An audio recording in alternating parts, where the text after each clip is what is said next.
many royals who have lived in exile have returned back to their countries.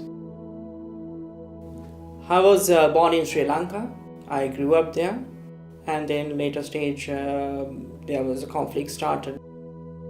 I moved to the north, joining the Red Cross to save my people. These are the photos which were taken in 1987 mostly, when I was working for the International Red Cross there in the north, where the war area. And these photos I have not shared with anyone, and this is the first time I'm sharing it. And here you can see the town commander, Brigadier Carlon, the top commander-in-chief of the entire army from India. This is the day they donated blood. Again, myself distributing clothing to the people. It's only like the first innovation I had to do. This is one of the jeeps which was burned by the rebels at that time. They took all the medical medicines, and these are the planes which we were using to fly mostly. And here we have been asking them to demonstrate how to send a rocket. So the rocket launch, he is showing to us how.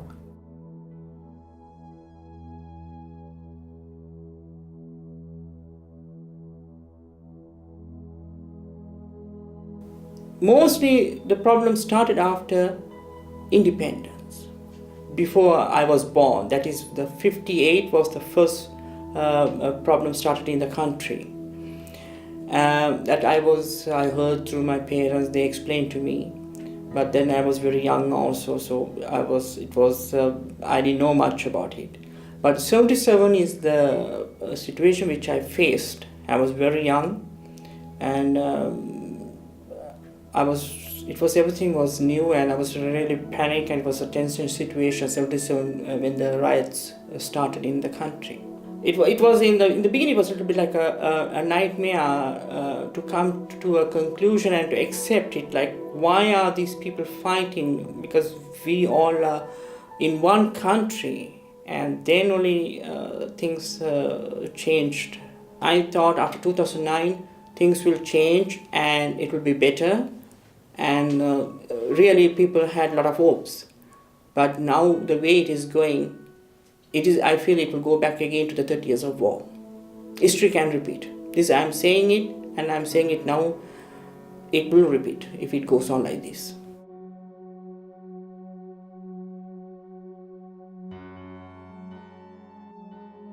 Well, like when I was in Sri Lanka, I didn't have the opportunity to go to the north because we were safeguarded. Because we have to move from north, and because the situation was danger, and you never know what can happen. But in some way I wanted to help my people, because I cannot abandon my people.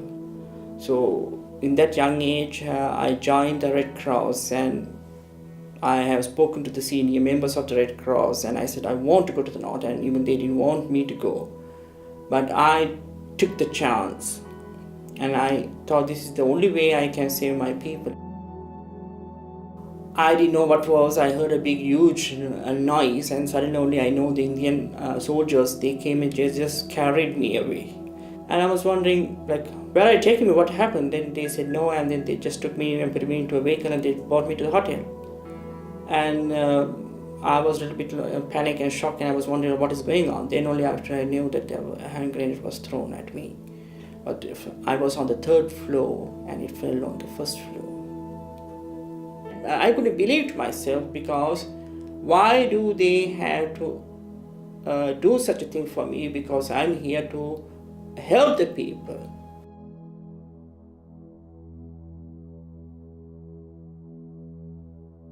In my case, I didn't want to run away. I was not frightened, because I will not give room for this. That was my main idea, because if they want to kill me, they can do it. But all the 3 attempts were failed. But I'm not going to run away.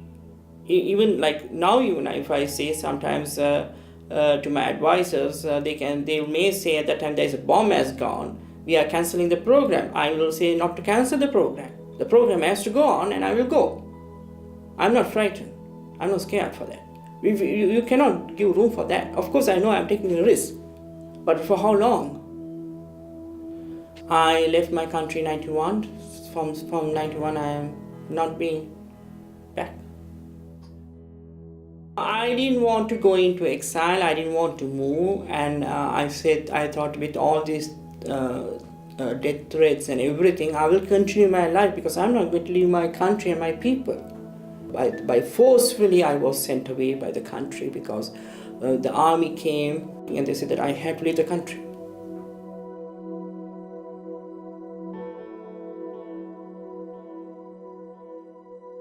It was very difficult when I moved to the Netherlands because it's a new country, which you know that you cannot go back.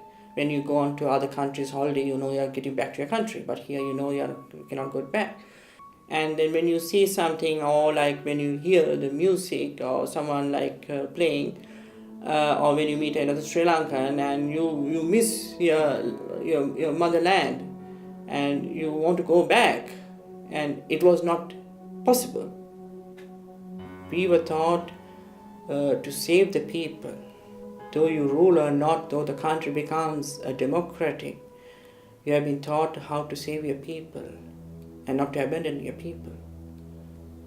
Though I have left my country from the day until now, my mind and my heart is there. I still feel I'm there. Taking a position, it is a lifelong. You cannot say today, I'm going to take rest and tomorrow I'm not going to do it. And after 1 month, I want to do it. No, it is a lifelong thing and you have to do it. Once you have sacrificed and you have to do it, and that is for your people and for your country. And well, I'm doing it in a happy day. But when I came to the Netherlands, I saw the Dutch royal family was completely different. They were very friendly, they're with the people, they're with the crowd.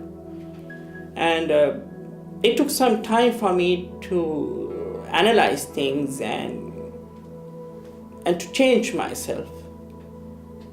I feel it is a good example what they have been doing because they are with the people and they are publicly shaking hands, meeting them, and even today the Dutch Prime Minister, you see, just is going on a bicycle and you can see him in the city center.